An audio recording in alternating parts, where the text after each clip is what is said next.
ആൺപെൺ സൗഹൃദങ്ങളും പ്രണയവിവാഹവുമൊക്കെ സദാചാര പ്രശ്നമായും ദുരഭിമാനമായും കണ്ടിരുന്ന ഒരു സമൂഹമായിരുന്നു നമ്മുടേത്. പ്രത്യേകിച്ച് നമ്മുടെ പല വിശ്വാസ പ്രമാണങ്ങളും അത് പാപമാണെന്ന് പറഞ്ഞിരുന്ന ഒരു കാലഘട്ടമുണ്ട്. എന്നാൽ ഇപ്പോൾ സൗഹൃദത്തിൻ്റെയും ബന്ധങ്ങളുടെയും തലങ്ങൾ മാറി. ആണും പെണ്ണും ഒന്നിച്ചിരിക്കുന്നതും ചങ്ങാത്തം കൂടുന്നതും തെറ്റല്ലെന്ന ചിന്തയിലേക്ക് നമ്മുടെ കാഴ്ചപ്പാടുകൾ മാറി. കൗമാരപ്രായത്തിലെ കുട്ടികളുടെ പ്രണയത്തെ പോലും അംഗീകരിക്കേണ്ടതായും വരുന്നു. എന്നാൽ ഈ മാറുന്ന സംസ്കാരത്തിൻ്റെ അപകടവും കെണിയും തിരിച്ചറിയുന്നത് നല്ലതാണ്. കൗമാരത്തിലേക്ക് കടക്കുമ്പോൾ കുട്ടികളുടെ ചിന്തകളിലും കാഴ്ചപ്പാടിലും ബന്ധങ്ങളിലുമൊക്കെ മാറ്റങ്ങൾ വരാറുണ്ട്. സ്കൂളിൽ പഠിക്കുന്ന സമയത്തെ പ്രണയബന്ധങ്ങൾ വിദ്യാർത്ഥികളുടെ ഭാവിയും ജീവിതവും തകർക്കുന്ന സാഹചര്യം. കൊച്ചിയിൽ 10ാം ക്ലാസ് വിദ്യാർത്ഥിനിയും വിവാഹിതനായ ഒരു യുവാവും തമ്മിലുള്ള പ്രണയം കുട്ടികളുള്ള മാതാപിതാക്കൾ അറിഞ്ഞിരിക്കേണ്ടതാണ്.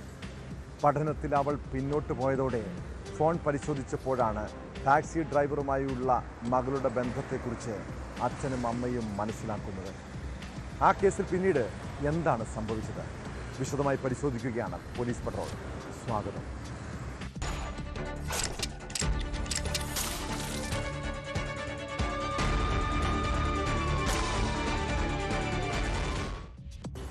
കൗമാരപ്രായത്തിൽ മക്കളുടെ സ്വഭാവത്തിലും പെരുമാറ്റത്തിലുമൊക്കെ ചില മാറ്റങ്ങൾ സംഭവിക്കുന്നത് സ്വാഭാവികമാണ്.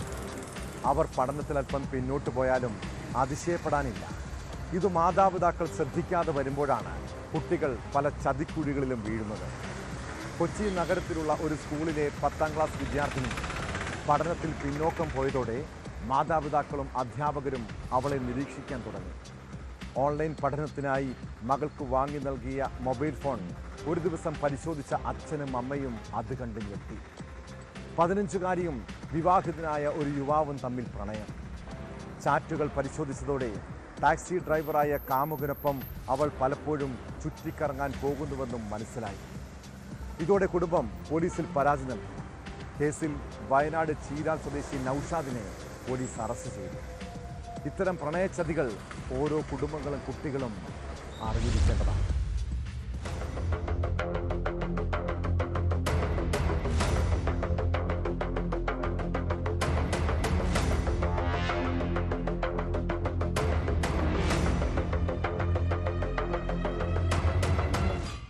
പഠനത്തിൽ മിടുക്കിയായിരുന്ന 15-കാരി ക്ലാസ് പരീക്ഷകളിൽ പിന്നിൽ പോയതോടെയാണ് വീട്ടുകാർക്കും അധ്യാപകർക്കും സംശയമായത്. തുടർന്ന് മാതാപിതാക്കൾ മകളുടെ ഫോൺ വിളികൾ നിരീക്ഷിക്കാൻ തുടങ്ങി. രാത്രി സമയങ്ങളിൽ അവൾ മണിക്കൂറുകളോളം ആരോടോ സംസാരിക്കുന്നത് ശ്രദ്ധയിൽപ്പെട്ടു.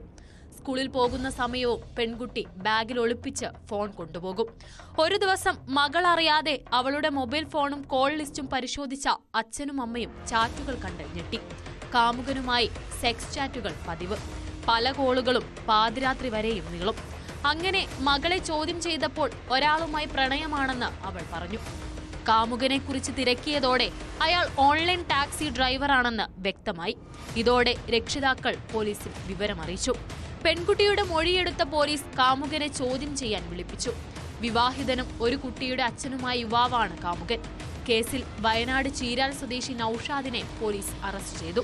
പോക്സോ നിയമം ഉൾപ്പെടെയുള്ള വകുപ്പുകൾ ചുമത്തി അറസ്റ്റ് ചെയ്ത പ്രതിയെ കോടതിയിൽ ഹാജരാക്കി റിമാൻഡ് ചെയ്തു.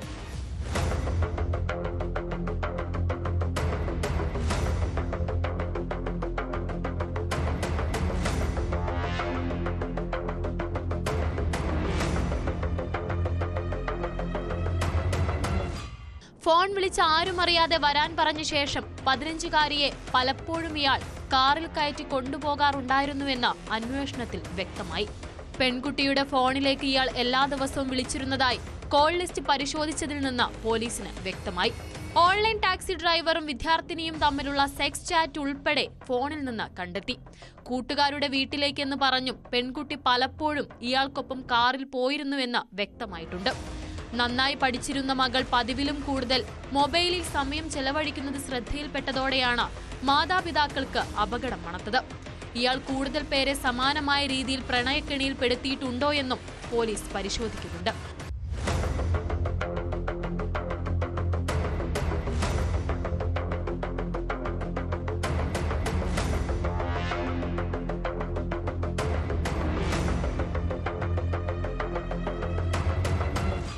ന്യൂസ് 18 കൊച്ചി. പണ്ടൊക്കെ സ്കൂളിൽ പഠിക്കുന്ന സമയത്ത് ആണും പെണ്ണും തമ്മിൽ പരസ്പരം സംസാരിക്കുന്നത് എന്തോ മഹാ അപരാധമായിരുന്നു. ഒരാളുടെ പ്രണയമാണെന്ന് പറയാൻ പോലും ഭയപ്പെട്ടിരുന്ന അവസ്ഥ. എന്നാൽ ഇപ്പോൾ കാലമാകെ മാറി. പിള്ളേരുടെ കാഴ്ചപ്പാടും കൗമാരപ്രായത്തിൽ പ്രണയം തുടങ്ങും. അതിൽ പ്രായമോ മതമോ ജാതിയോ ഒന്നും പ്രശ്നമല്ല. എന്നാൽ നമ്മുടെ സാമൂഹ്യ അവസ്ഥയിൽ പ്രണയം പെൺകുട്ടികൾക്ക് കുരുക്കായി മാറുന്ന സാഹചര്യമുണ്ട്. തിരുവനന്തപുരം പാറശാലയിൽ നിന്നുള്ള നടുക്കമുണ്ടാക്കുന്ന ഒരു സംഭവത്തെക്കുറിച്ചാണ് പറഞ്ഞു വരുന്നത്. 10ാം ക്ലാസ് വിദ്യാർത്ഥിനിയും കാമുകനും വിഷം കഴിച്ച് ആത്മഹത്യക്ക് ശ്രമിച്ചതോടെയാണ് അവരുടെ പ്രണയം പുറം ലോകം അറിഞ്ഞത്. 23-കാരനും പെൺകുട്ടിയും ജ്യൂസിൽ വിഷം കലക്കി കുടിച്ച് ജീവനൊടുക്കാൻ ശ്രമിക്കുകയായിരുന്നു.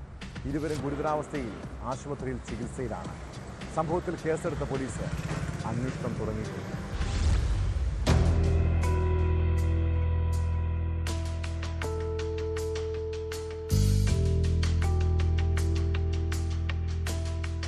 പാറശാലയിൽ തിരക്കൊഴിഞ്ഞ സ്ഥലത്ത് വെച്ചാണ് സംഭവം. 15-കാരിയായ പെൺകുട്ടി ഛർദ്ദിക്കുന്നത് കണ്ടാണ് നാട്ടുകാർ സംഭവം ശ്രദ്ധിക്കുന്നത്. ഇരുവരും വിഷം കഴിച്ചതാണെന്ന് മനസ്സിലായതോടെ ഉടൻ ആശുപത്രിയിലെത്തിക്കുകയായിരുന്നു. ആദ്യം പാറശാല ആശുപത്രിയിൽ എത്തിച്ച് പ്രാഥമിക ചികിത്സ നൽകിയ ശേഷം വിദഗ്ധ ചികിത്സയ്ക്കായി ഇരുവരെയും നെയ്യാറ്റിൻകരയിലെ സ്വകാര്യ ആശുപത്രിയിലേക്ക് മാറ്റി.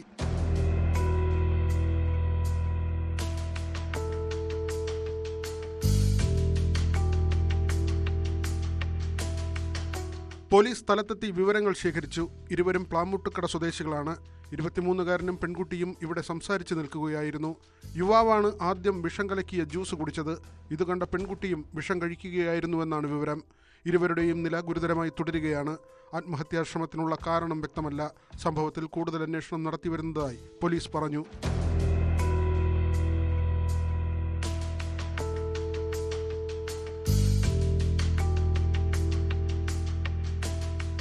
ന്യൂസ് 18 നെയ്യാറ്റിൻകര. ഗൾഫ് രാജ്യങ്ങളിൽ ജോലി ചെയ്യുന്ന മലയാളി നഴ്സുമാരുടെ ശ്രദ്ധയ്ക്ക്. നാട്ടിൽ വീട് പണിയാനും മറ്റും കുവൈത്തിലെ ബാങ്കിൽ നിന്ന് ലോൺ എടുത്തവരാണോ നിങ്ങൾ? ഇങ്ങനെ പണം വായ്പ എടുത്ത ശേഷം മികച്ച തൊഴിലവസരം തേടി യൂറോപ്യൻ രാജ്യങ്ങളിലേക്ക് കടക്കാൻ പദ്ധതി ഉണ്ടെങ്കിൽ പണി പിന്നാലെ ഉണ്ട് കേട്ടോ.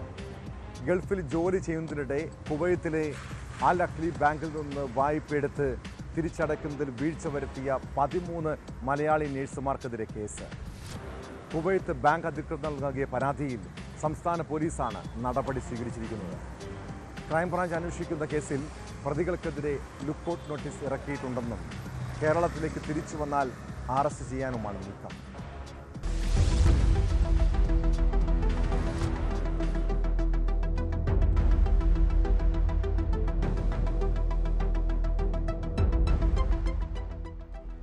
(2019 മുതൽ 2021 വരെയുള്ള കാലയളവിൽ കുവൈറ്റ് ആരോഗ്യ മന്ത്രാലയത്തിന് കീഴിൽ ജോലി ചെയ്യുന്നതിനിടയിലാണ് നഴ്സുമാർ ബാങ്കിൽ നിന്നും വായ്പ എടുത്തത്. 61 ലക്ഷം മുതൽ 91 ലക്ഷം വരെ ഓരോരുത്തരും ലോൺ എടുത്തു. ഏകദേശം 10.33 കോടിയാണ് മൊത്തം വായ്പാ തുകയെന്ന് ബാങ്ക് അധികൃതർ പറയുന്നു. തൊഴിൽ കരാർ അവസാനിപ്പിച്ച ശേഷം ഈ നഴ്സുമാർ കേരളത്തിലേക്ക് മടങ്ങിയെത്തി. എന്നാൽ പിന്നീട് മികച്ച അവസരങ്ങൾക്കായി യൂറോപ്പിലേക്കും പടിഞ്ഞാറൻ രാജ്യങ്ങളിലേക്കും കുടിയേറി. എന്നിട്ടും അവർ വായ്പ തിരിച്ചടച്ചിട്ടില്ല. ഇതോടെയാണ് അൽ അഹ്ലി ബാങ്ക് അധികൃതർ കേരള സംസ്ഥാന പോലീസ് മേധാവിക്ക് പരാതി നൽകിയത്. ഇതിന്റെ അടിസ്ഥാനത്തിൽ കോട്ടയം, എറണാകുളം ജില്ലകളിലായി കേസുകൾ രജിസ്റ്റർ ചെയ്തു. കുറവിലങ്ങാട്, അയർക്കുന്നം, വെള്ളൂർ, കടുത്തുരുത്തി, വൈക്കം, തലയോലപ്പറമ്പ് പോലീസ് സ്റ്റേഷൻ ഉൾപ്പെടെ കോട്ടയത്ത് 8 കേസുകളുണ്ട്. പുത്തൻകുരിശ്, പോത്താനിക്കാട്, വരാപ്പുഴ, അങ്കമാലി പോലീസ് സ്റ്റേഷൻ ഉൾപ്പെടെ എറണാകുളത്ത് 5 കേസുകളും രജിസ്റ്റർ ചെയ്തു. കുവൈറ്റ് ബാങ്കിൽ നിന്ന് വായ്പയെടുത്ത് വിദേശ രാജ്യങ്ങളിലേക്ക് മുങ്ങിയവർക്കെതിരെ കടുത്ത നടപടി സ്വീകരിക്കാനാണ് പോലീസ് നീക്കം. ഈ നഴ്സുമാർ ഇപ്പോൾ വിദേശത്ത് ഉയർന്ന ശമ്പളത്തിൽ ജോലി ചെയ്യുന്നുണ്ട്. എന്നിട്ടും അവർ വായ്പ തിരിച്ചടച്ചിട്ടില്ലെന്നാണ് ബാങ്ക് അധികൃതർ പറയുന്നത്.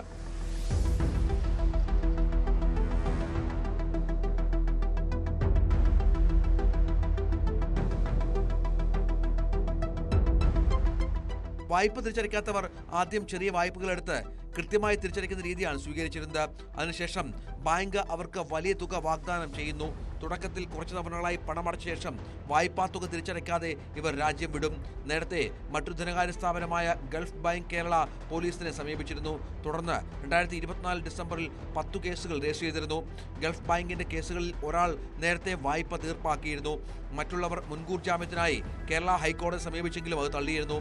കേസിന്റെ അന്വേഷണം ഇപ്പോൾ ക്രൈംബ്രാഞ്ചാണ് നടത്തുന്നത്. പ്രതികൾക്കെതിരെ ലുക്കൌട്ട് നോട്ടീസ് ഇറക്കിയിട്ടുണ്ട്. കേരളത്തിലേക്ക് തിരിച്ചു വന്നാൽ അറസ്റ്റ് ചെയ്യാനാണ് നീക്കം.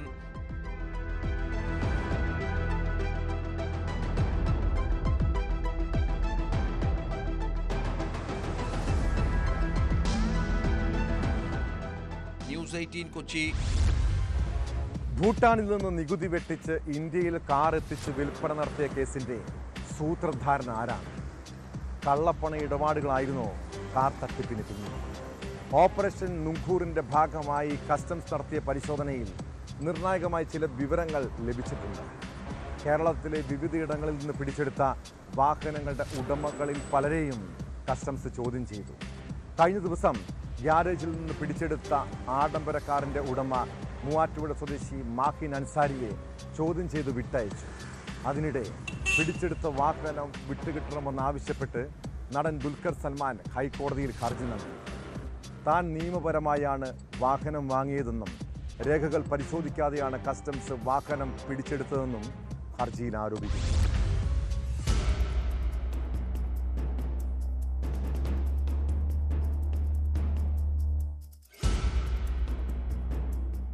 തന്റെ വാഹനം പിടിച്ചെടുത്ത നടപടി റദ്ദാക്കാൻ ഉദ്യോഗസ്ഥർക്ക് നിർദ്ദേശം നൽകണമെന്നാവശ്യപ്പെട്ടാണ് ദുൽഖർ സൽമാൻ ഹൈക്കോടതിയിലെത്തിയിരിക്കുന്നത്. കസ്റ്റംസ് നടപടി ചോദ്യം ചെയ്താണ് ഹർജി നൽകിയത്. നിയമവിധേയമായാണ് വാഹനം വാങ്ങിയതെന്നും ദുൽഖർ ഹർജിയിൽ വ്യക്തമാക്കുന്നു.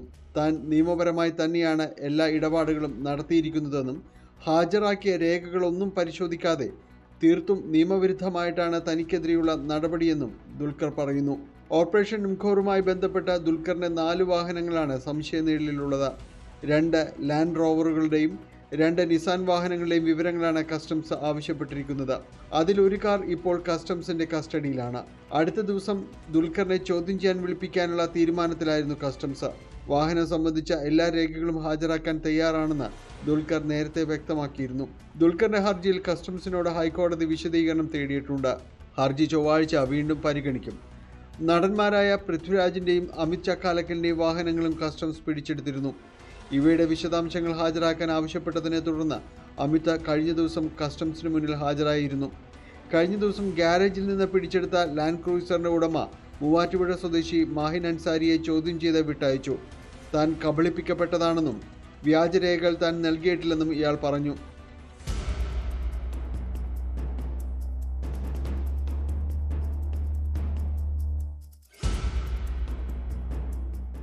റെയ്ഡിൽ ചലച്ചിത്ര താരങ്ങൾ, വ്യവസായികൾ, കാർ ഷോറൂമുകൾ എന്നിവരുടേത് ഉൾപ്പെടെ 36 കാറുകളാണ് കസ്റ്റംസ് പിടിച്ചെടുത്തിരുന്നത്. 188ഓളം കാറുകൾ സംസ്ഥാനത്ത് വിൽപ്പന നടത്തിയതായാണ് വിവരം. എന്നാൽ ഇതിൽ ഭൂരിപക്ഷവും കണ്ടെത്താൻ കഴിഞ്ഞിട്ടുമില്ല. ഇതേ തുടർന്ന് അതിർത്തി ചെക്ക് പോസ്റ്റുകളിൽ പരിശോധനകൾ കർശനമാക്കാനും കസ്റ്റംസ് നിർദ്ദേശം നൽകിയിട്ടുണ്ട്.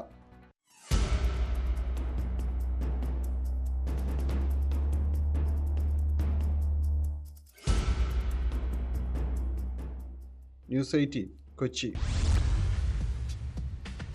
സൈബർ കേസിൽ നാടകീയ അറസ്റ്റ്, മണിക്കൂറുകൾ നീണ്ട ചോദ്യം ചെയ്യൽ, വ്യാപക റെയ്ഡ്, ഒടുവിൽ കോടതിയിൽ ഹാജരാക്കിയപ്പോൾ പ്രതിക്ക് ജാമ്യം. യൂട്യൂബർ KM ഷാജഹാനെതിരായ നടപടിയിൽ എവിടെയാണ് പോലീസിന് പിഴച്ചത്? CPM വനിതാ നേതാവ് KJ ഷൈനെ അധിക്ഷേപിച്ചെന്ന കേസിലെ ആദ്യ അറസ്റ്റായിരുന്നു ഷാജഹാൻ്റേത്. എന്നാൽ വീഡിയോയിൽ എന്താണ് അശ്ലീല കണ്ടന്റ് എന്ന് ചോദിച്ചാണ് കോടതി പ്രതിക്ക് ജാമ്യം അനുവദിച്ചത്. സമാനമായ കുറ്റകൃത്യം ആവർത്തിക്കരുതെന്നും തെളിവുകൾ നശിപ്പിക്കരുതെന്നും നിർദ്ദേശം നൽകിയിട്ടുണ്ട്. വീഡിയോ ചെയ്തത് ബോധ്യങ്ങളുടെ അടിസ്ഥാനത്തിലെന്നും താനെന്നും ഇരകൾക്ക് വേണ്ടി പോരാടിയ വ്യക്തിയാണെന്നും KM ഷാജഹാൻ പ്രതികരിച്ചു.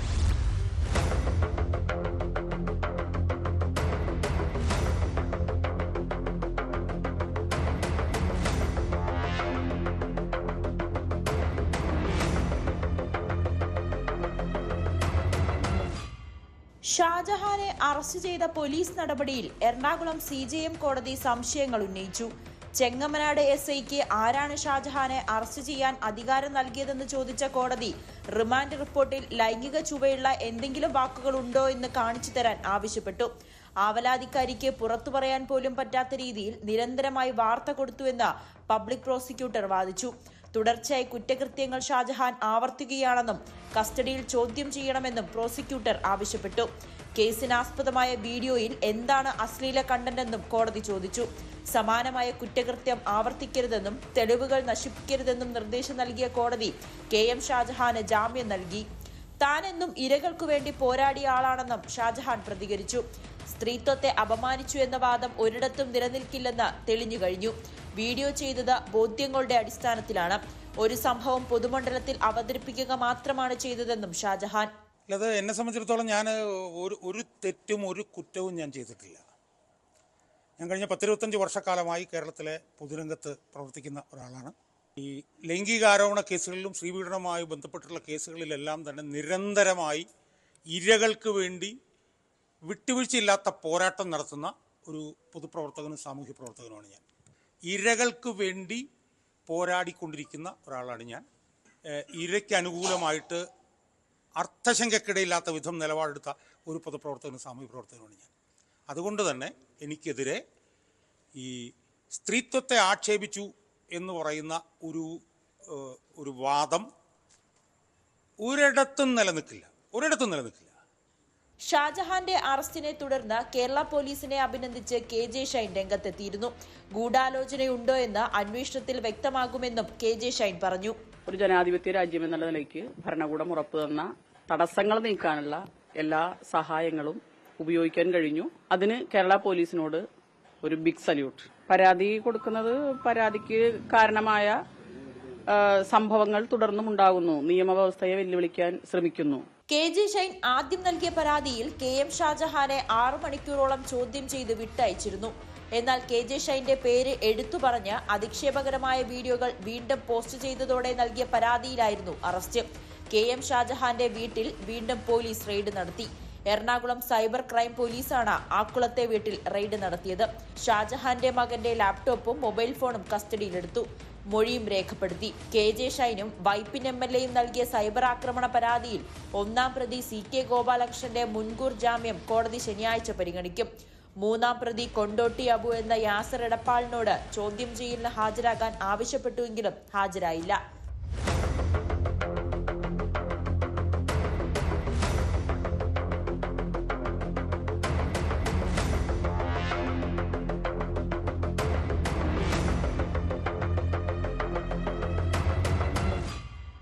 ന്യൂസ് 18 കൊച്ചി.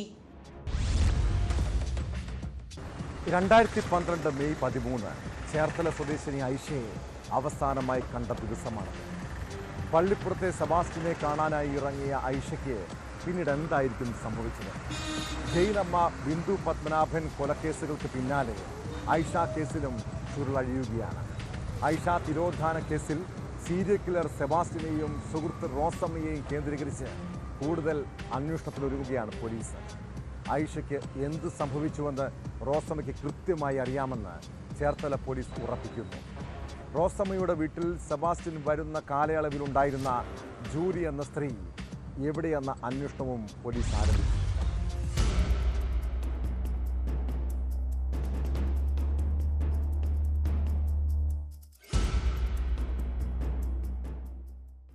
പോലീസ് സ്റ്റേഷനിൽ റോസ്പെച്ചി ഇരിക്കുന്ന സമയത്ത് ഐഷയുടെ ഫോണിൽ നിന്ന് കോൾ വന്നില്ലേ? വന്നോണ്ടിരുന്നു.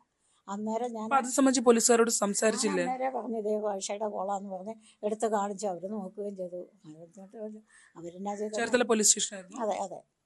അവരത് അന്വേഷിച്ചില്ലായിരിക്കും, അല്ലെങ്കിൽ ഇതിന് മറുപടി കിട്ടുകയല്ലോ. ഐഷയ്ക്ക് എന്ത് സംഭവിച്ചതായിരിക്കും എന്നാണ് റോസ്പെച്ചി കരുതുന്നത്? ജീവനോടെ ഉണ്ടെന്ന് കരുതുന്നുണ്ടോ? ഉണ്ടായിരുന്നല്ലേ എവിടെ ആയാലും വെച്ചെന്നെ വിളിച്ചെന്നെമായിരുന്നു. എങ്ങനെയായാലും ഞാനുമായിട്ട് ബന്ധപ്പെട്ടേനെ.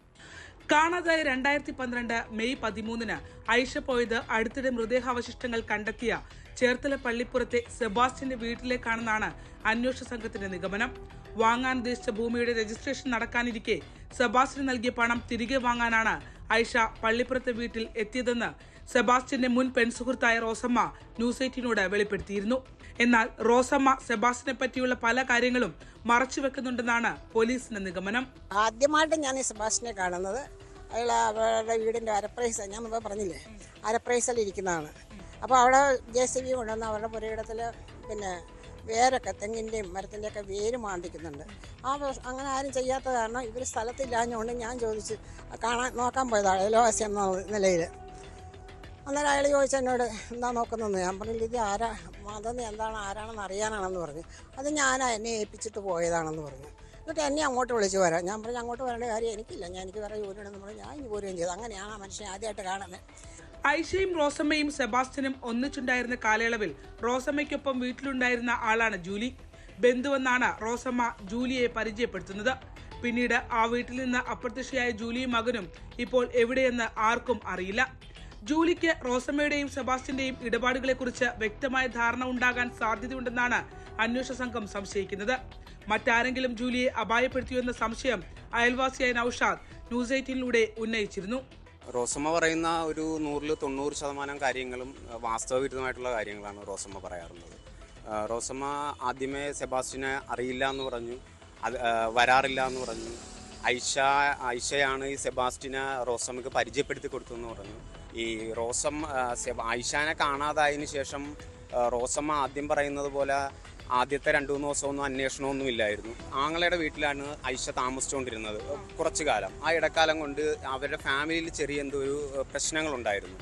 അതുകൊണ്ട് തന്നെയാണ് ആദ്യമേ ഇവർ റോസമ്മ വന്ന് പറഞ്ഞത് കൊണ്ടിട്ടാണ് ഇവർ അധികം ഗവനിക്കാതിരുന്നത്. നമ്മുടെ അറിവ് ശരിയാണെന്നുണ്ടെങ്കിൽ ഈ ആങ്ങളയുടെ വീട്ടുകാരാണ് ആദ്യം മകനെ വിവരം അറിയിക്കുന്നത്. അതിനുശേഷമാണ് റോസമ്മ അറിയിക്കുന്നതും മകനാണ് സ്റ്റേഷനിൽ പരാതി കൊടുക്കാനായിട്ട് ഐഷാനെ കാണുന്നില്ല എന്നും പറഞ്ഞു പോകുന്നത്. ചേർത്തല സിഐയുടെ നേതൃത്വത്തിൽ 9 അംഗ പ്രത്യേക അന്വേഷണ സംഘമാണ് ഐഷ തിരോധാനം അന്വേഷിക്കുന്നത്. സെബാസ്റ്റ്യനെ കേസിൽ പ്രതി ചേർത്ത് കൊലപാതക കുറ്റം ചുമത്താനുള്ള നീക്കം പോലീസ് ഊർജിതമാക്കി.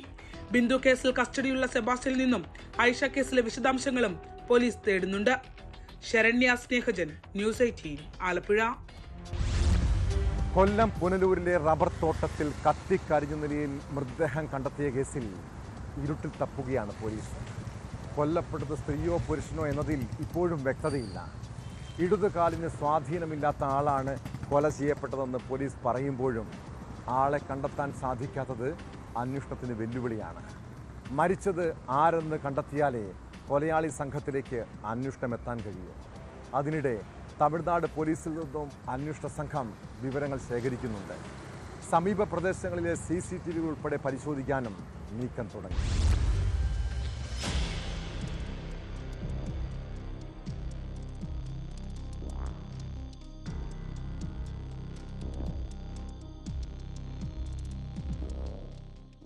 റബ്ബർ തോട്ടത്തിൽ കത്തിക്കരിഞ്ഞ നിലയിൽ കണ്ടെത്തിയ മൃതദേഹം ആരുടേതെന്ന് ഇനിയും തിരിച്ചറിയാത്തതാണ് അന്വേഷണ സംഘത്തെ വലയ്ക്കുന്നത്. കാണാതായ ആളുകളെ അടക്കം കേന്ദ്രീകരിച്ചാണ് അന്വേഷണം. ഇതര സംസ്ഥാനത്ത് നിന്നുള്ളവരെ കേന്ദ്രീകരിച്ചും അന്വേഷണം നടക്കുന്നുണ്ട്. നിലവിൽ സമീപ സ്റ്റേഷനുകളിൽ പരാതികളൊന്നും ലഭിച്ചിട്ടില്ല. ദീർഘദൂര യാത്രകൾ ശീലമാക്കിയിട്ടുള്ളവരോ മറ്റ് സംസ്ഥാനങ്ങളിൽ നിന്നുള്ളവരോ ആകാനുള്ള സാധ്യതയും പോലീസ് തള്ളിക്കളയുന്നില്ല. അഴുകിയ നിലയിൽ കണ്ടെത്തിയ മൃതദേഹത്തിൽ നെഞ്ചിന്റെ ഭാഗത്ത് ആഴത്തിൽ മുറിവേറ്റിട്ടുണ്ട്. ചങ്ങല ഉപയോഗിച്ച് ബന്ധിച്ച നിലയിലായിരുന്നു മൃതദേഹം. കൊലപാതകത്തിന് ശേഷമാണോ അതോ കൊലപാതകത്തിന് മുൻപാണോ ചങ്ങല ഉപയോഗിച്ച് ബന്ധിച്ചതെന്നും സ്ഥിരീകരിക്കാൻ ആയിട്ടില്ല. തമിഴ്നാട് അടക്കമുള്ള സംസ്ഥാനങ്ങളിലെ പോലീസുമായി ബന്ധപ്പെട്ടതായി പുനലൂർ DYSP ജിജു TR പറഞ്ഞു. കൊലപാതകത്തിൽ ഒന്നിലേറെ ആളുകൾക്ക് പങ്കുള്ളതായും പോലീസ് സംശയിക്കുന്നുണ്ട്. മൃതദേഹത്തിന് അടുത്ത് കിടന്ന ഒഴിഞ്ഞ കന്നാസിലും കുപ്പിയിലും പെട്രോളിന്റെയും ആസിഡിന്റെയും സാന്നിധ്യം കണ്ടെത്തി. സമീപത്തെ പെട്രോൾ പമ്പുകളിലും അവിടുത്തെ CCTV ദൃശ്യങ്ങളും പോലീസ് പരിശോധിച്ചു വരികയാണ്. പുനലൂർ പൊൻകുന്നം മലയോര ഹൈവേയിൽ നിന്നും 150 അടി ഉയരത്തിൽ സ്ഥിതി ചെയ്യുന്ന അധികം ആളെത്താത്ത മലയിലാണ് കൊലപാതകം നടന്നത്. പരിസരവാസികളിൽ നിന്നടക്കം പോലീസ് വിവരം ശേഖരിക്കുന്നുണ്ട്. പാരിപ്പള്ളി മെഡിക്കൽ കോളേജ് മോർച്ചറിയിൽ സൂക്ഷിച്ചിരിക്കുന്ന മൃതദേഹത്തിൽ നിന്ന് DNA പരിശോധനയ്ക്കുള്ള സാമ്പിളുകളും ശേഖരിച്ചിട്ടുണ്ട്.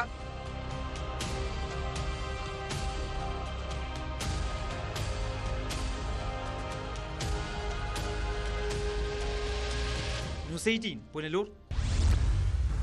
നമ്മളൊരു തെറ്റ് ചെയ്താൽ കുറ്റബോധം കാലങ്ങളോളം വേട്ടയാടാം. പ്രത്യേകിച്ച് ആ കേസിൽ പിടിക്കപ്പെട്ടാൽ അപമാനഭാരവും പേറേണ്ടി വരും. പ്രായപൂർത്തിയാകാത്ത പെൺകുട്ടിയെ പീഡിപ്പിച്ച കേസിൽ അറസ്റ്റിലായ ശേഷം ഇടുക്കി കുമളി സ്വദേശി കുമാർ പിന്നെ പുറംലോകം കണ്ടിട്ടില്ല.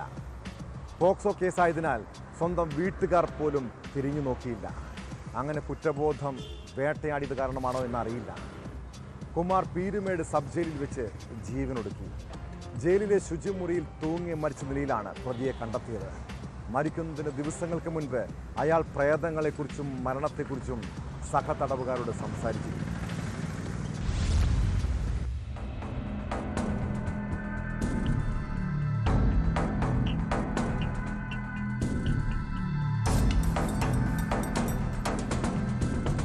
പോക്സോ കേസിൽ കട്ടപ്പന സെഷൻസ് കോടതി റിമാൻഡ് ചെയ്ത പ്രതിയാണ് കുമാർ. ഈ കേസിന്റെ വിസ്താരം അവസാന ഘട്ടത്തിലാണ്.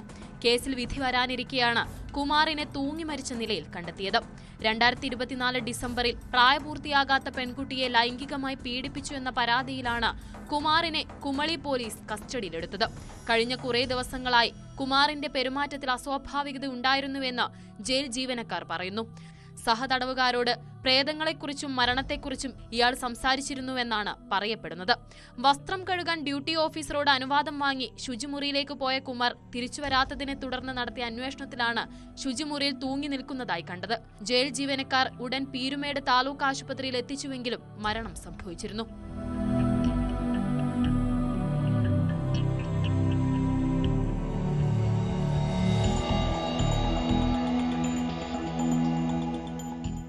പീരുമേട് ഡിവൈഎസ്പി വിശാൽ ജോൺസൺ ജയിലിലെത്തി പ്രാഥമിക പരിശോധന നടത്തി.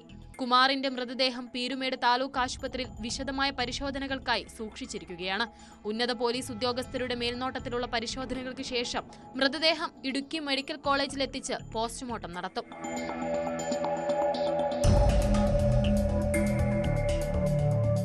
ന്യൂസ് 18 ഇടുക്കി. സ്ഥാപനത്തിലെ ഉടമയുടെയും ഉപഭോക്താക്കളുടെയും പ്രശംസയും വിശ്വാസ്യതയും നേടിയെടുത്ത ജീവനക്കാരി, ആ വിശ്വാസം മുതലെടുത്ത് അവൾ നടത്തിയ തട്ടിപ്പും മോഷണവും എല്ലാവരെയും ഞെട്ടിച്ചിരിക്കുകയാണ്. കൊട്ടാരക്കര ചെങ്ങമ്മനാട് പ്രവർത്തിക്കുന്ന മണിരത്നം സ്വർണ്ണപ്പണയ സ്ഥാപനത്തിലായിരുന്നു മോഷണം. പട്ടാടി സ്വദേശിനിയും സ്ഥാപനത്തിലെ റീജിയണൽ മാനേജറുമായ ആര്യ മോഹനാണ് മോഷണം നടത്തിയത്. സ്ഥാപന ഉടമയുടെ പരാതിയിൽ കൊട്ടാരക്കര പോലീസ് കേസെടുത്ത് അന്വേഷണം തുടങ്ങി. ആര്യയും ഭർത്താവും സംസ്ഥാനം വിട്ടെന്നാണ് സൂചന.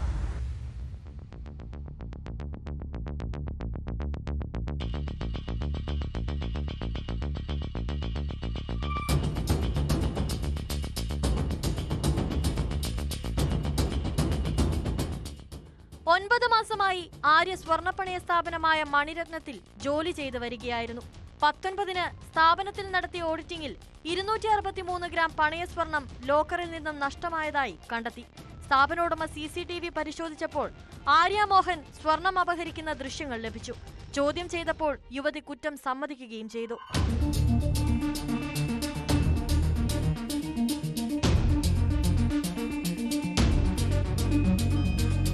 കവർച്ച ചെയ്ത സ്വർണ്ണാഭരണങ്ങൾ ആര്യ സമീപത്തുള്ള മറ്റ് സ്വർണ്ണപ്പണയ സ്ഥാപനങ്ങളിൽ പണയപ്പെടുത്തി പണം വാങ്ങിയിരുന്നു. ഇതിന്റെ എല്ലാ രേഖകളും ആര്യ സ്ഥാപനോടമയ്ക്ക് കൈമാറി. ഒടുവിൽ ഭർത്താവിനെ വിളിച്ചു വരുത്തുകയും സ്വർണം തിരികെ നൽകാമെന്ന ഉറപ്പിന്മേൽ ഇരുവരും സ്ഥാപനത്തിൽ നിന്നും പോവുകയുമായിരുന്നു.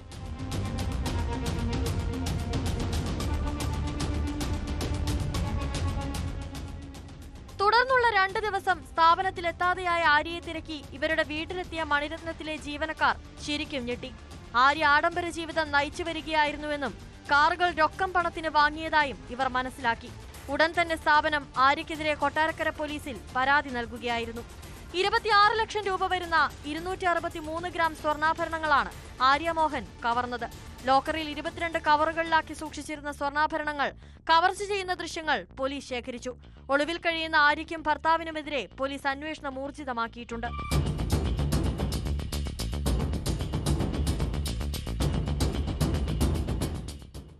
ന്യൂസ് 18 കൊട്ടാരക്കര. കണ്ണൂർ മോറാഴ സ്വദേശി ലക്ഷ്മണ് പ്രായം 66. പോക്സോ കേസിൽ അയാൾക്ക് കോടതി വിധിച്ചത് 30 വർഷം തടവ് ശിക്ഷ. കണ്ണൂരിൽ പ്രായപൂർത്തിയാകാത്ത ആൺകുട്ടിയെ പ്രകൃതി വിരുദ്ധ ലൈംഗിക പീഡനത്തിന് ഇരയാക്കിയ കേസിലാണ് കോടതിയുടെ മാതൃകാപരമായ ശിക്ഷാവിധി. ഇതുപോലെ ലൈംഗിക വൈകൃതമുള്ളവരെ ഇങ്ങനെയാണ് ശിക്ഷിക്കേണ്ടത്. അതായത് ഇനി പുറം ലോകം കാണാൻ പോലും അനുവദിക്കരുത്. പ്രതി 1 ലക്ഷം രൂപ പിഴയും അടയ്ക്കണമെന്ന് മട്ടന്നൂർ അതിവേഗ പോക്സോ കോടതിയുടെ വിധിയിലുണ്ട്.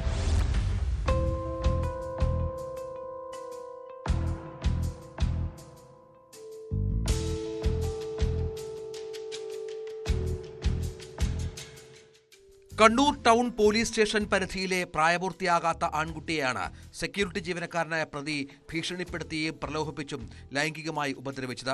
കേസിൽ മൊറാഴ സ്വദേശിയായ ലക്ഷ്മണൻ KV എന്ന 66-കാരനെ 30 വർഷം തടവിനും 1 ലക്ഷം രൂപ പിഴയടയ്ക്കാനുമാണ് കോടതി ശിക്ഷിച്ചത്. മട്ടന്നൂർ അതിവേഗ പോക്സോ കോടതിയിലാണ് വിധി.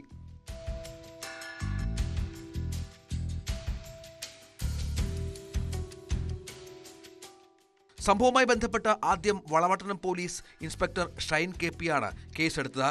തുടർന്ന് അന്വേഷണം ആരംഭിക്കുകയും സംഭവസ്ഥലം കണ്ണൂർ ടൗൺ പോലീസ് സ്റ്റേഷൻ പരിധിയിലായതിനാൽ കേസ് അവിടേക്ക് മാറ്റുകയുമായിരുന്നു. തുടർന്ന് town police inspector Subhash Babu അന്വേഷണം പൂർത്തിയാക്കി കുറ്റപത്രം സമർപ്പിച്ചു. അതിവേഗ പോക്സോ കോടതി ജഡ്ജി അനീറ്റ ജോസഫാണ് പ്രതിക്ക് ശിക്ഷ വിധിച്ചത്. കേസിൽ പ്രോസിക്യൂഷനു വേണ്ടി special public prosecutor advocate Sheena PV ഹാജരായി.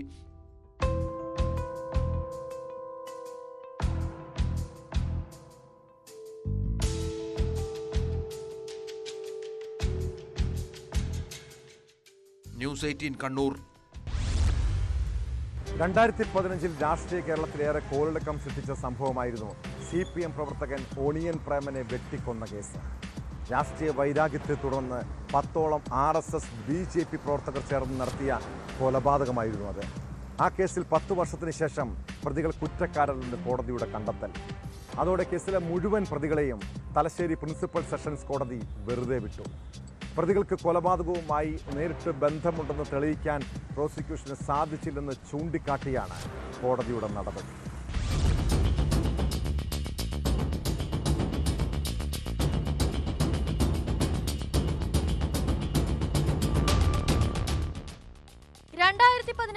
ഫെബ്രുവരി 25-നാണ് CPM പ്രവർത്തകനായ ഒണിയൻ പ്രേമൻ കൊല്ലപ്പെടുന്നത്. ചിറ്റാരിപ്പറമ്പ് ടൗണിൽ വെച്ച് രാത്രി 9ഓടെ കാറിലും ബൈക്കിലും എത്തിയ ഒരു സംഘം ആളുകൾ പ്രേമനെ ആക്രമിക്കുകയായിരുന്നു. രാഷ്ട്രീയ വിരോധത്തിന്റെ പേരിലായിരുന്നു തടഞ്ഞു നിർത്തിയുള്ള ആക്രമണം. ഗുരുതരമായി പരിക്കേറ്റ പ്രേമൻ ചികിത്സയ്ക്കിടെ തലശ്ശേരി സഹകരണ ആശുപത്രിയിൽ വെച്ചാണ് മരിച്ചത്. പ്രേമൻ ആക്രമിക്കപ്പെടുന്നതിന്റെ തലേന്നാൾ ചക്കരക്കല്ലിൽ CPM ഓഫീസ് ആക്രമിക്കപ്പെട്ടിരുന്നു. ഓഫീസിൽ കിടന്നുറങ്ങുകയായിരുന്ന 2 പേരെ അന്ന് ആക്രമി സംഘം വെട്ടി പരിക്കേൽപ്പിക്കുകയുണ്ടായി. തുടർന്ന് മുതുകുറ്റിയിൽ BJP പ്രാദേശിക നേതാവിനും വെട്ടേറ്റു. സംഘർഷം വ്യാപിക്കുന്നതിനിടയിലാണ് CPM ചുണ്ടാ ബ്രാഞ്ച് അംഗമായ പ്രേമനെ ജോലി കഴിഞ്ഞ് രാത്രിയിൽ വീട്ടിലേക്ക് പോകുന്നതിനിടയിൽ തടഞ്ഞു നിർത്തി ക്രൂരമായി ആക്രമിച്ചത്. കേസിൽ പ്രതികളായ 10 BJP RSS പ്രവർത്തകരെയാണ് തലശ്ശേരി ജില്ലാ സെഷൻസ് കോടതി ജഡ്ജി KT നിസാർ അഹമ്മദ് വെറുതെ വിട്ടത്.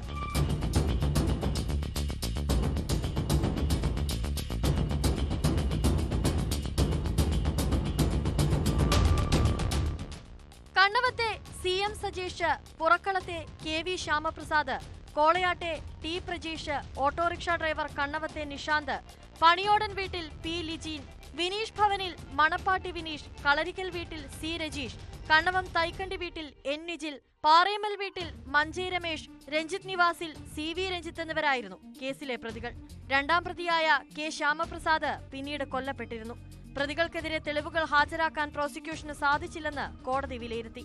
CPM നേതാക്കൾ നൽകിയ പട്ടിക പ്രകാരമാണ് RSS BJP പ്രവർത്തകരെ പ്രതികളാക്കിയതെന്ന് BJP ആരോപിച്ചു. വിധിക്കെതിരെ മേൽക്കോടതിയെ സമീപിക്കാൻ ഒരുങ്ങുകയാണ് കുടുംബം. പ്രതികൾക്ക് വേണ്ടി അഡ്വക്കേറ്റ് PS ഈശ്വരൻ, advocate P Premarajan, advocate T Sunilkumar എന്നിവർ കോടതിയിൽ ഹാജരായി.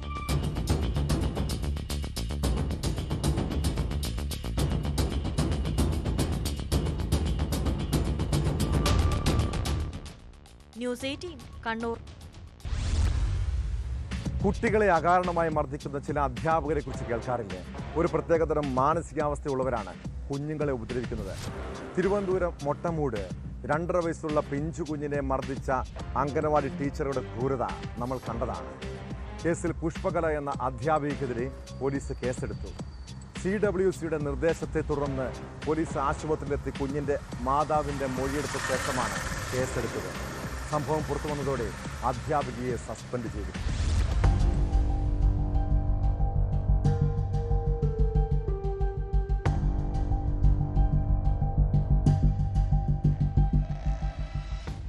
രണ്ടേമുക്കാൽ വയസ്സ് മാത്രമുള്ള കുഞ്ഞിന്റെ മുഖത്ത് കൈവീശി അടിച്ചതായാണ് പരാതി. ബുധനാഴ്ചയായിരുന്നു സംഭവം. കുഞ്ഞിനെ തൈക്കാട് ആശുപത്രിയിൽ പ്രവേശിപ്പിച്ച് ചികിത്സ നൽകി. ആശുപത്രി അധികൃതരാണ് തമ്പാനൂർ പോലീസിനെ വിവരമറിയിച്ചത്. ബാലാവകാശ കമ്മീഷനും പരാതി കൈമാറിയിരുന്നു. സംഭവത്തിൽ പുഷ്പകല എന്ന അധ്യാപികയ്ക്കെതിരെ പോലീസ് കേസെടുത്തു. ജുവനൈൽ ജസ്റ്റിസ് നിയമപ്രകാരമാണ് നരുവാമൂട് പോലീസ് കേസെടുത്തിരിക്കുന്നത്. അന്വേഷണ വിധേയമായി അധ്യാപികയെ സസ്പെൻഡ് ചെയ്തിട്ടുണ്ട്.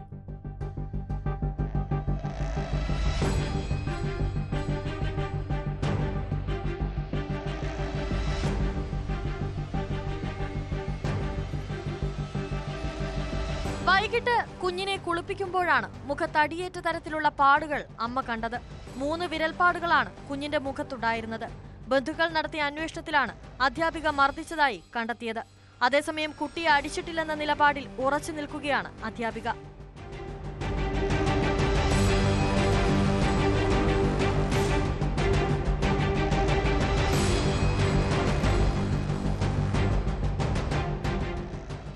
ന്യൂസ് 18 തിരുവനന്തപുരം. പണ്ടൊക്കെ നാട്ടിൻപുറങ്ങളിലും ഉത്സവ പറമ്പുകളിലും പണം വെച്ചുള്ള ചീട്ടുകളികൾ ഒരു വിനോദമായിരുന്നു. എന്നാൽ ഇത്തരം നിയമവിരുദ്ധ പ്രവർത്തനങ്ങൾ പലരെയും കടക്കണിയിൽ വീഴ്ത്തിയിട്ടുണ്ട്. എന്നാൽ ചെറിയ പണം വെച്ചുള്ള രീതിയിൽ നിന്ന് ഇപ്പോൾ ആയിരങ്ങളും ലക്ഷങ്ങളും മാറി മറിയുന്ന വിനോദമായി ചീട്ടുകളി മാറി. പാലക്കാട് ഒറ്റപ്പാലത്ത് ആളൊഴിഞ്ഞ സ്ഥലത്ത് വീട് കേന്ദ്രീകരിച്ച് വൻ ഇടപാടുകളാണ് നടന്നത്. പണം വെച്ച് ചീട്ട് കളിച്ച 24 പേർ പോലീസിന്റെ പിടിയിലായി. ഇവരിൽ നിന്ന് 4 ലക്ഷത്തിലധികം രൂപയും കൂടുതൽ പണമിടപാടുകൾ സൂചിപ്പിക്കുന്ന അനുബന്ധ സാമഗ്രികളും കണ്ടെത്തി.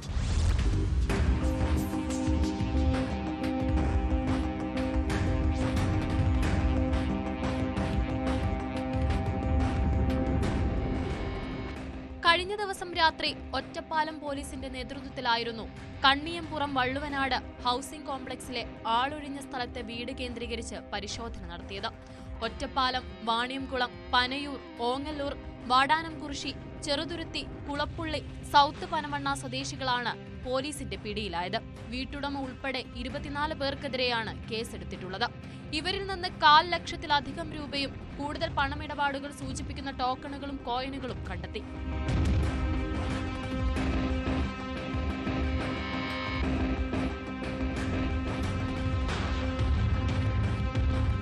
സംഭവസ്ഥലത്തു നിന്നും കണ്ടെത്തിയ ടോക്കണുകളിൽ നീല നിറത്തിലുള്ളത് 2000 രൂപയ്ക്ക് സമാനമാണെന്നും വെള്ള നിറത്തിലുള്ളത് 1000 രൂപയ്ക്ക് സമാനമാണെന്നും പച്ച നിറത്തിലുള്ളത് 500 രൂപയുടേതാണെന്നും പോലീസ് പറഞ്ഞു.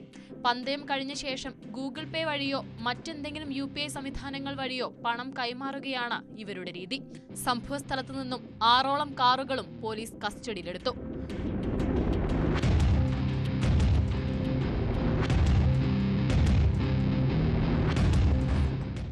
ന്യൂസ് 18 പട്ടാമ്പി. രാത്രിയിലും പകലും ആളും അനക്കവുമുള്ള പ്രദേശമാണ് പാലക്കാട് പട്ടാമ്പി നഗരം. ഒരു ഇല അനങ്ങിയാൽ പോലും ആളുകൾ ഓടിക്കൂടും. എന്നാൽ നഗരമധ്യത്തിൽ പ്രവർത്തിക്കുന്ന ഒരു ജ്വല്ലറി കുത്തി തുറന്ന് പുലർച്ചെ കവർച്ച നടന്നത് പുറംലോകം അറിഞ്ഞില്ല. പട്ടാമ്പി റെയിൽവേ സ്റ്റേഷൻ ജംഗ്ഷനിൽ പ്രവർത്തിക്കുന്ന ആരാധന ജ്വല്ലറിയിലാണ് കവർച്ച ഉണ്ടായത്. ഡിസ്പ്ലേ വെച്ചിരുന്ന സ്വർണം നഷ്ടപ്പെട്ടെന്നാണ് പ്രാഥമിക നിഗമനം. ഇത്രയും ആൾത്തിരക്കുള്ള സ്ഥലത്ത് കവർച്ച നടന്നത് പോലീസിനെയും നാട്ടുകാരെയും അമ്പരപ്പിച്ചിരിക്കുന്നു. മോഷ്ടാക്കൾക്ക് വേണ്ടി CCTV ദൃശ്യങ്ങൾ കേന്ദ്രീകരിച്ചാണ് പോലീസിന്റെ അന്വേഷണം.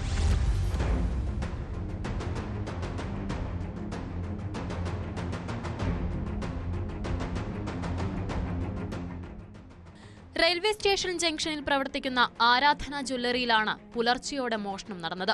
ഷട്ടറിന്റെ പൂട്ടുപൊളിച്ച് മുൻപിലെ ഗ്ലാസ് തകർത്താണ് മോഷണം നടത്തിയത്. ഡിസ്പ്ലേ വെച്ചിരുന്ന 8 പവൻ സ്വർണം നഷ്ടമായതായാണ് പ്രാഥമിക നിഗമനം. വിശദമായ പരിശോധനയ്ക്ക് ശേഷം മാത്രമേ നഷ്ടത്തിന്റെ യഥാർത്ഥ കണക്ക് വ്യക്തമാവുകയുള്ളൂ എന്ന് പോലീസ് അറിയിച്ചു.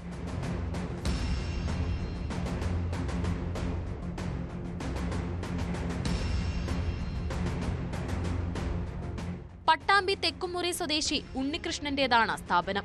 രാത്രിയിലും പകലും നിരന്തരം വാഹനങ്ങൾ പോകുകയും ആളുകൾ ഉണ്ടാവുകയും ചെയ്യുന്ന സ്ഥലത്താണ് മോഷണം നടന്നിരിക്കുന്നത്. ഷൊർണൂർ DYSP മനോജ് കുമാർ, പട്ടാമ്പി SHO അൻഷാദ് എന്നിവരുടെ നേതൃത്വത്തിലുള്ള പോലീസും ഡോഗ് സ്ക്വാഡും വിരലടയാള വിദഗ്ധരും സ്ഥലത്തെത്തി പരിശോധന നടത്തി. സമീപത്തെ വ്യാപാര സ്ഥാപനങ്ങളിലെ CCTV ദൃശ്യങ്ങളും പോലീസ് പരിശോധിച്ചു വരുന്നു.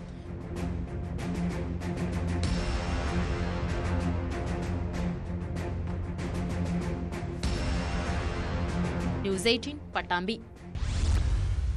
മദ്യവും ലഹരിയും കാരണം ജീവിതം തകർന്ന പലരുടെയും കഥ നമ്മളിടയ്ക്ക് കേൾക്കാറില്ല. പിന്നീട് ലഹരിയെല്ലാം ഉപേക്ഷിച്ച് ജീവിതത്തിലേക്ക് തിരിച്ചെത്തുന്ന ചില ആളുകളെയും കാണാറില്ല. അങ്ങനെ ഒരു സിനിമാ കഥ പോലെയാണ് മലപ്പുറം കീഴുപ്പറമ്പ് സ്വദേശി രതീഷ് എന്ന ചെറുപ്പക്കാരൻ്റെ ജീവിത കഥ. ജീവിതത്തിൽ ഏറ്റവും വലിയ ലഹരിയായി കാണാൻ കഴിഞ്ഞാൽ ഏത് ലഹരിയെയും മറികടക്കാൻ കഴിയുമെന്നാണ് രതീഷ് പറയുന്നത്. ലഹരിക്കെതിരെ വലിയ സന്ദേശം കൂടിയാണ് രതീഷിൻ്റെ ഈ അനുഭവങ്ങൾ.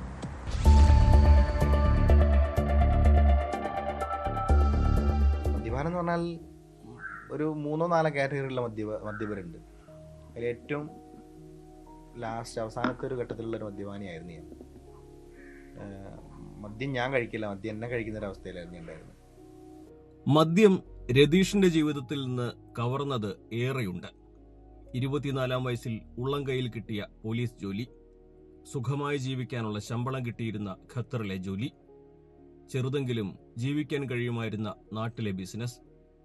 ജീവിതത്തിൽ അതുകൊണ്ട് നഷ്ടങ്ങൾ മാത്രമുള്ളൂ എനിക്ക്. കാരണം ഇപ്പോൾ എനിക്ക് 39 വയസ്സായി. ഇതിനിടയ്ക്ക് ഞാൻ പറഞ്ഞു 24 വയസ്സിനിടയ്ക്ക് ഒരു ജീവിതത്തിൽ എവിടെയോ നല്ല രീതിയിൽ എത്തിപ്പെടേണ്ട ഒരു വ്യക്തിയായിരുന്നു ഞാൻ. MSP പിന്നെ ജോലി എനിക്ക് കിട്ടി മീൻസ് അങ്ങനെയല്ല, ഞാൻ PSC പാസ്സായി. പിന്നെ ഫിസിക്കൽ കഴിഞ്ഞു. ഫിസിക്കൽ കഴിഞ്ഞാൽ എൻ്റെ SLC ബുക്കിൽ PSCയുടെ ഇതിൽ ചെറിയ ഡേറ്റ് ഓഫ് ബർത്ത് ചെറിയ എനിക്ക് ശരിക്കും 6/8/86 ഞാൻ. അപ്പോൾ അതിൽ 8/6/86 അപ്പോൾ സാറ് പറഞ്ഞു ഇത് അവിടെ പോയി തിരുത്തി വന്നാൽ മതി എന്ന് പറഞ്ഞ് ഞാൻ അങ്ങോട്ട് അവിടെ നിന്ന് ഇറങ്ങി. തിരുത്താൻ പോയ ഞാൻ പിന്നെ എണ്ണം അടിക്കാൻ തിരിഞ്ഞ് ഇത് തിരുത്താൻ പോവാണ്ട് അതിലേക്ക് പോയി എന്നുള്ള. അതിന് ശേഷം പിന്നെ ഞാൻ ഗൾഫിൽ പോയി. വലിയൊരു ശമ്പളത്തിലല്ലെങ്കിലും ഒരു ബുദ്ധിമുട്ടില്ലാത്തൊരു ജോലിയിൽ നല്ല രീതിയിൽ വർക്ക് ചെയ്തിട്ടുണ്ട്. ആ ജീവിത സുഖങ്ങളൊക്കെ മദ്യപാനം കൊണ്ട് തന്നെ ഞാൻ അവിടെ നിന്ന് ഒഴിവാക്കി പോകുന്നതാണ്. ഒരു ഭ്രാന്ത് എന്ന് പറഞ്ഞാൽ ഇതെനിക്കൊരു ഭ്രാന്തായിരുന്നു മദ്യപാനം എന്ന് പറഞ്ഞാൽ. ഒടുവിൽ താൻ ഏറ്റവും സ്നേഹിക്കുന്ന ഭാര്യ 2 കുഞ്ഞുമക്കളെയും കൊണ്ട് പടിയിറങ്ങിയപ്പോഴാണ് രതീഷ് മദ്യം കുടിച്ചു പറ്റിച്ച ജീവിതത്തെക്കുറിച്ച് ഓർക്കാൻ തുടങ്ങിയത്.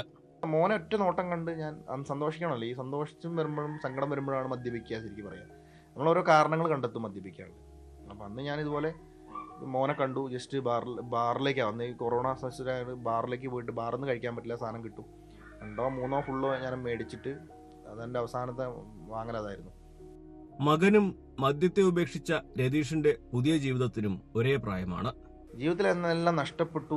പിന്നെ വൈഫ് പോലും എനിക്ക് നഷ്ടപ്പെട്ടു പോകുമെന്ന് തോന്നിയപ്പോഴാണ് ഞാൻ ഇങ്ങനെ ജീവിക്കേണ്ട ആളല്ലല്ലോ എന്നൊരു തോന്നൽ, തിരിച്ചറിവ്, ഒരു തോന്നലുണ്ടായതുകൊണ്ട് എന്താ പറയുക, ഞാനങ്ങനെ എന്തെങ്കിലും എനിക്ക് മാറ്റം വേണമെന്ന് എനിക്ക് തന്നെ ഇങ്ങനെ തോന്നി. ഒരു സുഹൃത്ത് വഴി, എൻ്റെ രമേശ് എന്ന് പറയുന്ന എൻ്റെ റിലേറ്റീവാണ്, സുഹൃത്താണ്. മൂപ്പരാണ് എന്നെ നമ്മുടെ ഫിലിപ്പ് മമ്പാട് സാറെടുത്ത് ഞങ്ങളൊന്ന് ഇതുപോലെ കുറച്ച് സംസാരിച്ചു. അപ്പോൾ ഇങ്ങനെ നിർത്തണം എന്നുള്ള രീതിയിൽ പുള്ളി എന്നോട് സംസാരിച്ചപ്പോഴും അപ്പോൾ എന്താ പറയുക, എനിക്ക് നിർത്തണം എന്ന് ആഗ്രഹം ഉണ്ടായിരുന്നു. ഇന്നിപ്പോൾ പരസ്യ ബോർഡുകളുടെ നിർമ്മാണ മേഖലയിലാണ് രതീഷ്. വലിയ ഒട്ടേറെ സ്ഥാപനങ്ങളുമായി ബന്ധം. രാവും പകലും വിശ്രമമില്ലാതെ ഓടി നടന്ന് ജോലി ചെയ്യുകയാണ് ഇപ്പോഴീ 39-കാരൻ. ഒപ്പം പിന്തുണയുമായി ഭാര്യയും മക്കളും അമ്മയും അച്ഛനും എല്ലാവരുമുണ്ട്. സ്വന്തമായിട്ട് ഫ്ലാറ്റിൽ താമസിക്കുന്ന ജോലി, അവൻ്റെ ജോലി കാര്യങ്ങൾ ഇപ്പോൾ അവൻ്റെ ലഹരി അവൻ പറഞ്ഞ പോലെ തന്നെ അവൻ്റെ ജോലിയാണ്. പിന്നെ മോളെപ്പോൾ 2 ഒരാളെടുത്തും അല്ല 2 ആളെടുത്ത് ഡാൻസിന് വിടുന്നുണ്ട്. പിന്നെ അരങ്ങേറ്റം കഴിഞ്ഞു. ഇതൊക്കെ ഇങ്ങനെ ഒരു മദ്യപാനത്തിലൂടെ ആണെങ്കിൽ ഇങ്ങനെയൊന്നും വരില്ലായിരുന്നു. അപ്പം അരങ്ങേറ്റത്തിനൊക്കെ ഗുരുവായൂർ പോയി അരങ്ങേറ്റം കഴിഞ്ഞു. ഇതൊക്കെ ഈ മദ്യപാനം നിർത്തിയോണ്ടാണ് ഞങ്ങൾക്ക് പറ്റിയത്. ആ കാര്യത്തിലൊക്കെ ഞാൻ വളരെ സന്തോഷമാണ്. മദ്യം കുടിച്ചു പറ്റിച്ച ജീവിതം തിരിച്ചുപിടിച്ചത് ഇച്ഛാശക്തി ഒന്നുകൊണ്ടാണ്. പിന്നെ കൃത്യസമയത്ത് ദൈവദൂതനെ പോലെ ഇടപെട്ട ഫിലിപ്പ് മമ്പാടിനെ പോലെയുള്ളവരുടെ കൈത്താങ്ങും. വേണമെന്ന് വിചാരിച്ചാൽ ഉപേക്ഷിക്കാൻ കഴിയാത്തതല്ല ഒരു ലഹരിയും. പക്ഷേ അപ്പോൾ ലഹരി ജീവിതമാകണമെന്ന് മാത്രം. രതീഷ് പറഞ്ഞു നിർത്തുമ്പോൾ അത് നൽകുന്ന സന്ദേശം വാക്കുകൾക്കതീതമാണ്, ജീവിതത്തോളം ആഴമേറിയതും.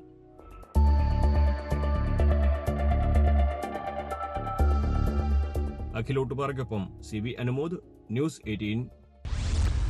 കുറ്റകൃത്യങ്ങളുടെ മറ്റു ചില വാർത്തകൾ ചുരുക്കത്തിൽ. തിരുവനന്തപുരം കാട്ടാക്കടയിൽ ഓട്ടോറിക്ഷയിൽ സൂക്ഷിച്ചിരുന്ന പണം കവർന്നു. കാട്ടാക്കട ഇന്ത്യൻ ബാങ്കിന് മുന്നിൽ പാർക്ക് ചെയ്തിരുന്ന അനുദാസ് എന്നയാളുടെ ഓട്ടോയിൽ നിന്നാണ് 8500 രൂപ അടങ്ങിയ പേഴ്സ് മോഷണം പോയത്. പ്രതിയുടേതെന്ന് സംശയിക്കുന്ന CCTV ദൃശ്യങ്ങൾ പോലീസിന് ലഭിച്ചു. കൊല്ലം കിളിക്കൊല്ലൂരിൽ 14 വയസ്സുകാരിക്കെതിരെ ലൈംഗിക അതിക്രമം നടത്തിയ പ്രതിക്ക് 69 വർഷം കഠിന തടവും 3,60,000 രൂപ പിഴയും ശിക്ഷ. കിളിക്കൊല്ലൂർ സ്വദേശി 39-കാരൻ സനിലിനെയാണ് കരുനാഗപ്പള്ളി ഫാസ്റ്റ് ട്രാക്ക് സ്പെഷ്യൽ കോടതി ശിക്ഷിച്ചത്. കായംകുളം പുതിയ വിളയിൽ 4 വയസ്സുകാരനെ അമ്മ ക്രൂരമായി മർദ്ദിച്ചെന്ന പരാതിയിൽ ശിശുക്ഷേമ സമിതി പോലീസിനോട് റിപ്പോർട്ട് തേടി. സ്വകാര്യ ആശുപത്രിയിലെ ഡോക്ടറുടെ മൊഴിയുടെ അടിസ്ഥാനത്തിൽ സംഭവത്തിൽ പോലീസ് കേസെടുത്തു. കണ്ണൂർ പരിയാരം മെഡിക്കൽ കോളേജിലെ വാർഡിൽ ചികിത്സയിലിരിക്കെ കുപ്രസിദ്ധ മോഷ്ടാവ് തീവെട്ടി ബാബു തടവു ചാടിയ സംഭവത്തിൽ പാറാവ് ഡ്യൂട്ടിയിലുണ്ടായിരുന്ന 2 പോലീസ് ഉദ്യോഗസ്ഥർക്ക് സസ്പെൻഷൻ. തളിപ്പറമ്പ് DHQവിലെ ജിജിൻ, ഷിനിൽ എന്നിവരെയാണ് റൂറൽ SP സസ്പെൻഡ് ചെയ്തത്. വീട്ടിൽ ജോലിക്ക് നിന്ന സ്ത്രീയുടെ മകൾ, പ്രായത്തിൽ മൂത്തവൾ, ജാതിയിൽ താഴ്ന്നവൾ. എൻ്റെ ജീവൻ രക്ഷിക്കാൻ തൻ്റെ കാലുകൾ നഷ്ടപ്പെടുത്തിയ അശ്വതി ചേച്ചിയെ ഞാൻ എൻ്റെ ജീവിതത്തിലേക്ക് കൂട്ടുകയാണ്. ഫേസ്ബുക്കിൽ കഴിഞ്ഞ ദിവസങ്ങളിൽ ഏറെ പ്രചരിച്ച ഒരു പ്രണയകഥയാണിത്. വീൽ ചെയറിലിരിക്കുന്ന യുവതിയെ ചേർത്ത് പിടിച്ചിരിക്കുന്ന യുവാവിൻ്റെ ഫോട്ടോ കണ്ടതോടെ ഒരു നിമിഷം കൊണ്ട് അവൻ മലയാളികളുടെ മനസ്സിൽ ഹീറോയായി മാറിയതാണ്. എന്നാൽ സമൂഹ മാധ്യമങ്ങളിൽ പ്രചരിച്ച ആ പ്രണയം ആരോ ഭാവനയിൽ സൃഷ്ടിച്ച കഥയായിരുന്നു. AI സാങ്കേതികവിദ്യയുടെ കാലത്ത് ഇതുപോലെ ഒറിജിനലിനെ വെല്ലുന്ന കഥകൾ നമ്മുടെ വിരൽത്തുമ്പിൽ ഇനിയും എത്താം. ഈ പ്രണയ കഥ കേട്ടപ്പോൾ ഒരല്പം രസവും കൗതുകവും തോന്നിയിരിക്കാം അല്ലേ?